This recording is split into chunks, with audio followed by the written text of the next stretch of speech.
But when you get to the point where you're trying to figure out cover design, you're going to want to understand trim sizes a little bit. And let's determine together how big your book should be. Hi, I'm Courtney, and I help people publish books. Today, we're going to talk about how big you should make your book. What size should you make your book? If you are self-publishing, you're going to want to think about this in advance. Yes, I understand the writing is what you're spending most of your time focusing on. But when you get to the point where you're trying to figure out cover design, you're going to want to understand trim sizes a little bit. And let's determine together how big your book should be. So I'm going to give you some examples of past clients of some of my own books to show you what some of those book sizes look like so you can understand the differences. So the first thing I'm going to go over is the most standard sizes for books. And I'm talking about, your traditional book, novel, nonfiction, paperback book. There are a multitude of different sizes. However, you'll want to do some research on Amazon, especially if you're using the KDP platform, for the standard sizes of book trim, because it can affect how you are distributed if you participate in the expanded distribution program, or if you're using a third-party distributor, like something like Ingram Spark. You're going to want to pay attention to what is a standard size, because if you don't, it can impact the way that you are put into expanded distribution. For example, a square book is likely not going to factor into expanded distribution in the way that a standard size, like these first two that I'll show you, would. Okay, so probably the most standard size for a paperback is a 5.5 by 8.5 inch. I just have two examples here. This one is actually a journal similar to a gratitude journal, and then this one's actually a full book. So 5.5 by 8.5 inches is one of the most standard sizes. There is a smaller size that you've probably seen. They sometimes call it airport size. It's like a little bit smaller than this, and often with big publishing houses, it's like a really thick book. So you've seen that size before.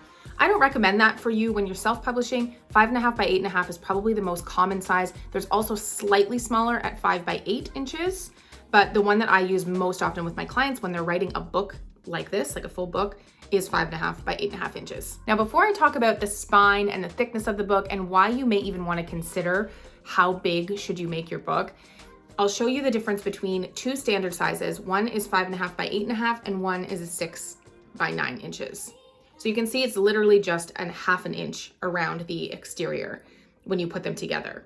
Now, if you want to take a look at the spine size, now this book here could have been a lot thicker if we had made the text inside bigger. So let me show you what that looks like.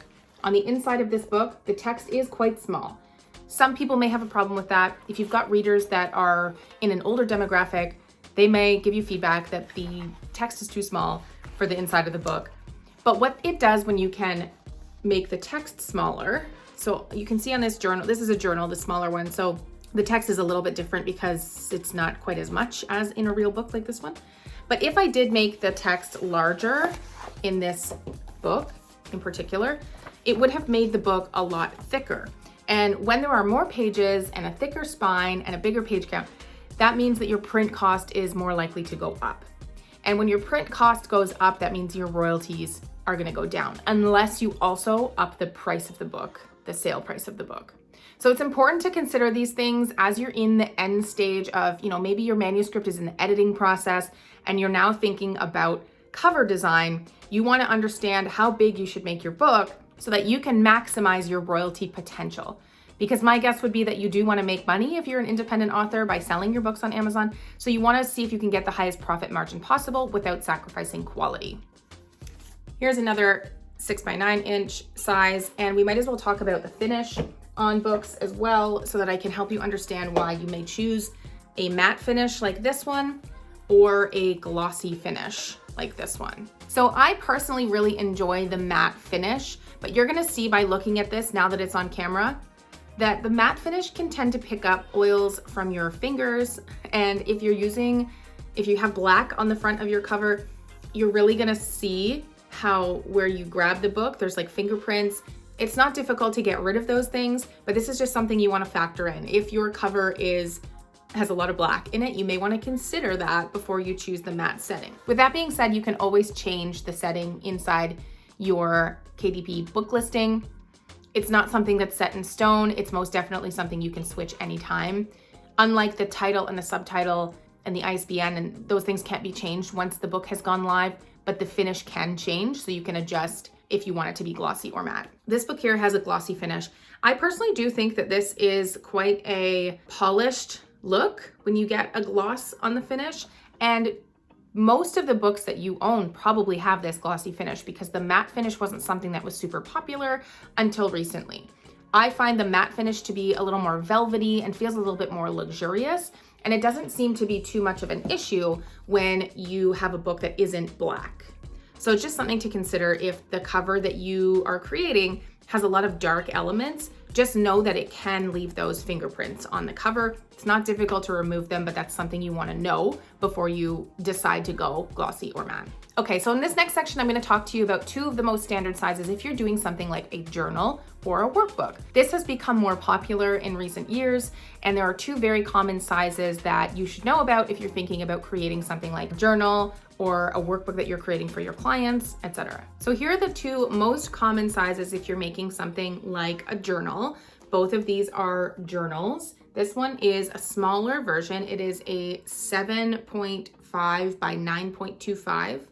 And this one in the back is an 8 by 10. So this is almost a piece of paper, like a piece of printer paper, just a little smaller than a piece of printer paper. There is an 8.5 by 11 size.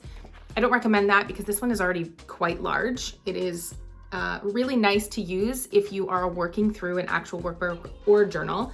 As is this one, it's just a little easier to toss this one in a bag because it's just a little bit smaller. And then of course you want to think about the spine and the thickness and how many pages are in the journal. You also want to think about how well you want this to open up, how well you want the spine to be like cracked open when people are working with it, because there's nothing worse than trying to write in something that's so small and has so many pages that the spine won't crack and that it'll just only open like this on the page. There's nothing worse than trying to write in a journal that's like that. So these are things that you want to consider, especially if you are creating something people are working with and writing on. So here are two more examples. We have the smaller version in the front, 7.5 by 9.25, and then the 8 by 10 in the back. And also these two journals are both white, but they have the glossy finish. You have to disregard this one. I don't know, I tossed this in my bag or something and it got like a dent on the corner. I wasn't very friendly with it. But this is one with a glossy finish that's an 8 by 10. And this is one of my clients' journals that is a matte finish in a 7.5 by 9.25. I always get mixed up whether it is 7.25 by 9.5 or 7.5 by 9.25. Should have checked before you spoke. The last thing I want to say about this is that it is truly up to you how you decide to size your book. How big do you make your book is ultimately up to you. You do want to factor in the print cost is going to go up if the book is thicker, has more pages. So you definitely want to consider, am I doing a smaller size book and I have, 100,000 words to fit in there and it's going to be a really thick book and that's going to increase the cost, the print cost of the book? Do I want to expand things a little bit to a 6:9 format and shrink the text, shrink the spacing between the words a little bit without it affecting the readability all that much? Ultimately, it's up to you. But if you have something that is a bigger manuscript, you may want to consider a 6:9 size. And then again, making the font a little on the small size and spacing it a little closer together. These are all things that are done in the typesetting phase and things that you generally want to have your designer working on. So you want to have these things in mind before you go to a designer to typeset your book.